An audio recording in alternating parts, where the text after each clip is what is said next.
Now, Cliff Maloney joins us. He's the founder of the Pennsylvania Chase, and he's on the phone. Hello, Cliff. Good to have you with us, sir. Vince, glad to be here. A lot going on the ground here in PA. How much is going on? Tell me about it. What are you seeing out there, Cliff? Yeah, so it's pretty wild. We have 120 full-timers organization. The program is called the PA Chase. And so those 120 folks, they're at the door every day. So we get feedback, in real time. And I have to tell you, this is not 2016. This is not 2020. Republicans are adapting. We are competing with these Democrats when it comes to mail-in voting. We've knocked over 314,000 doors. Our goal is 500,000. But I think Democrats right now, they're scared to death. They're ramping up their spending. They've got more people on the ground. They're just not seeing these mail-in returns anywhere near what Joe Biden had in 2020, which is a great sign for President Trump. Give me some comparisons, if you would. Like, give some real numbers if you've got them in front of you, because I'd like to know what is the difference here? What are you noticing?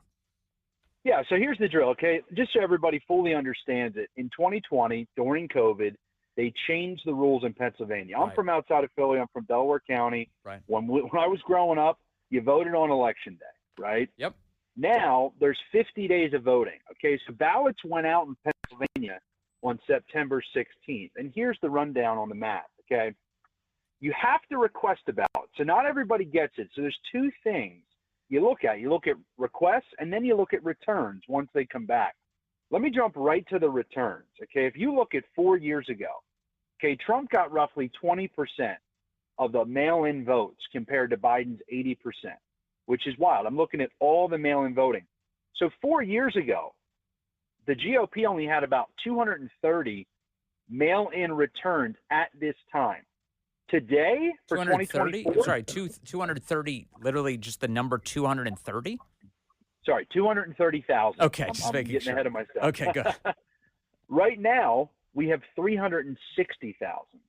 And so that is an increase of 130,000 more return ballots if you compare the GOP today to 4 years ago. Well, how about the Democrats? The Democrats had 893,000 in 2020. They're down to 726. So they're down about 160 to 170,000 ballots.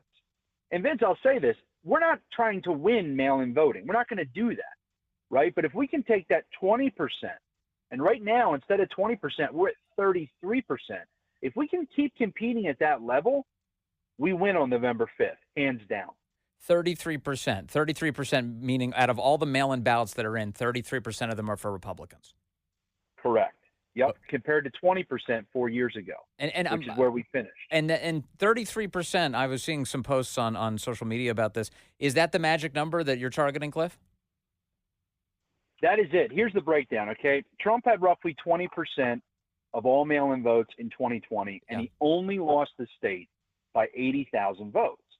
And so our math is 25 to 28%, Trump is competitive. 33%, it is a huge Trump win. He carries McCormick as a win for the Senate seat. We win a lot of the congressionals, and we flip the state house. So 33% of all mail-in votes, that's what we're targeting. So that's the number I'll be looking for as we come into Election Day. If you see that number the morning of Election Day, that we're at 33%, presumably, when will you know the final tally on that? Will it be the night before Election Day, basically? I mean, we'll be able to see the returns in terms of party registration, which is what we're looking at now. Yeah. But it'll be one of the first numbers that hits on election night. And look, I'm not going to say, it'll all be over at that point. Trump's turnout on Election Day, we'll see what it looks like. And by the way, Democrats are now saying they're changing their tune. They're now saying, oh, well, it's out of COVID. We're going to have a lot of people show up on Election Day. Well, good luck. We know the math. If you have a ballot sitting at your house for a month, 2 months, you're much more likely to vote than showing up with one opportunity to vote, which is Election Day. Yeah. So I wish the Democrats luck, but look at the top line numbers. I mean, Biden went in to Election Day in 2020 with a 1.4 million gain, and Trump only won Election Day by 1.3. Right? Right now, they're only up by 300,000. So they are scrambling, Vince, to try to figure out how they're now going to go to some Election Day turnout. And just to be clear, this is not your rose-colored glasses interpretation of things. You're telling me that this is a dramatic sea change in Pennsylvania. Dramatic. And this is all from the Secretary of State. We're analyzing this daily. Democrats are looking at it just like us, minute by minute. Yeah. And it's just there's not the enthusiasm. There's not the engagement that they had in 2020. So what else is happening in Pennsylvania? I do wonder, right now you're looking at voter registration data in order to establish who's voting for whom. That's a basic and blunt way to do it. But you do wonder to what extent that there are Democrats out there who are supporting President Trump and vice versa. I mean, we've seen a lot of demographic upheaval, especially among Hispanic voters, young black men being very supportive of President Trump. How much can you even measure that support? Well, I'll tell you, just from our daily reports, let me hone in here on young black men. I have never, ever seen anything like this. They are energetic about Trump. They hate Kamala Harris, and I really think it's based on economic policies, right? I just think they're saying, no, 4 years ago was much better than it is today. But in the Philly suburbs, the Pittsburgh suburbs, young black men are just, it's going to be a shift like we've never seen before. Then you add in Hispanics. You add in white men, you add in blue collar workers. Obviously I'm hoping for a win here for Trump. I don't know where the Democrats go after this, right? What is their voting bloc? Right. Woke, white, liberal women, and illegal immigrants. I don't know how you win a national election with that being your voting bloc. I know. So when you look at the data right now, with all of those demographics that you just described, they're going to be a little bit harder to pick up in the data, especially if they voted before, because they may be registered Democrats who've decided they're with Trump this time. And that's exactly correct. And that's why I tell people, listen, we're not letting off the gas. We've committed through this PHA's program to knock 500,000 doors.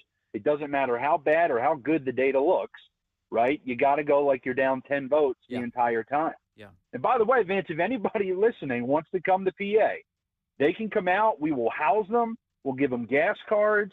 I mean, we have people coming from all over the country because to win the White House, we got to win PA. And there's only one way we win PA, fixing the mail-in vote problem where Democrats dominate. Folks can go to phas.com right now. Apply. We'll get you all set up. And look, if you can't come out, sponsor a ballot chaser. Yeah. Okay, you can do that from anywhere. $175 is a full day of ballot chasing. Every single penny goes to the ballot chasers' pay, their housing, their gas cards, their meals, and that's phas.com. Pennsylvania is the path to the White House.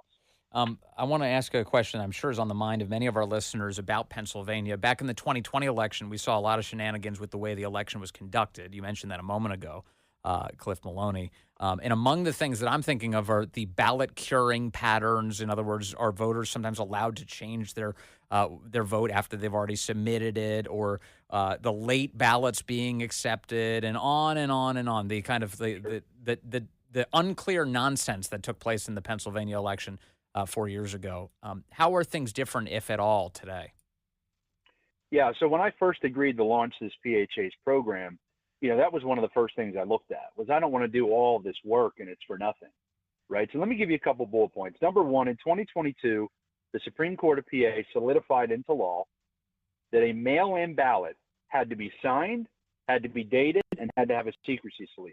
The problem in 2020 in the middle of the night is all of these were new rules. And so there's 67 counties in PA, and a lot of these different counties just made decisions. Obviously, Philadelphia and Allegheny, remember the middle of the night, right? Yep. Well, all of these mail-in ballots that were supposed to not be counted, they were considered provisional. They just said, well, we don't want to disenfranchise voters. Well, when it's 90-10, Democrat to Republican on these mail-in votes because you're in Philadelphia County, of course you're going to see this huge jolt for Joe Biden. So in 2022, the court setting that is a big deal for the rules, okay?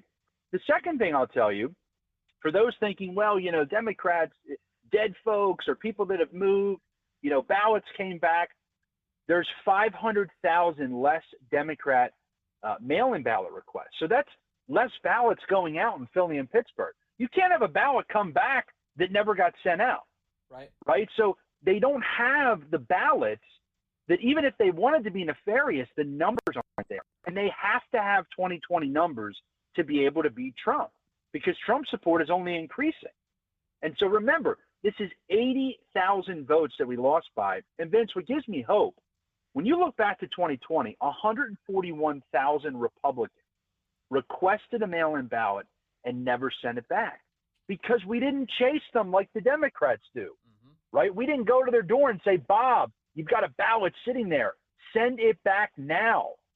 And so that's what we're doing. This is a reminder campaign. Every door we knock on, it's a Republican or a Trump-aligned independent that has a ballot, and we're making sure they get it back. We're just doing what the Democrats do. Yeah. We're fighting fire with fire. Hey, Cliff Maloney, I do wonder about Pennsylvania colleges, universities, technical schools. In that state, there are nearly 300 of those.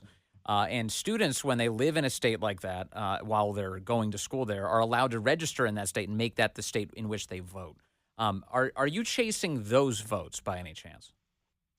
Yeah, and look, I mentioned young black men, but just in general, I mean, a lot of our target list, this is something I haven't seen before for a Republican. It's a lot of younger people. The 18 to 22 demographic voting in their first election, there's a lot of data, and we do a lot of modeling that has us targeting them. And by the way, you also see parents who are like, listen, my son's away at school, but he's got his residency here. Can I get him to fill out one of these requests for a mail-in ballot? Absolutely. And so, yes, we're working that as much as we can. Democrats are losing their grip on young people. So these voting blocks in these college areas that used to be like 90-10, a lot of them we're seeing movement. And I think, there's a lot of young people who are kind of tired of the uniparty and just tired. Young people like to vote for the rebel candidate. Trump's been impeached. He's been charged. He's been found guilty. He's been shot in the face. Yeah. Right. He's the guy that a lot of young people are turning to, and we haven't seen that probably since Reagan. Has that? Where people look at that. Cliff, can I ask? I always wonder specifically about the fact that Butler, Pennsylvania, is the place where President Trump was shot. Did you see any meaningful change in the political atmosphere there in Pennsylvania after that occurred? Oh, absolutely. If you look at just voter registrations in that area, right, in some of these counties in that area, and just across PA, the momentum, remember, in 2020, we had a voter registration disadvantage by 700,000. It's below 300,000 now.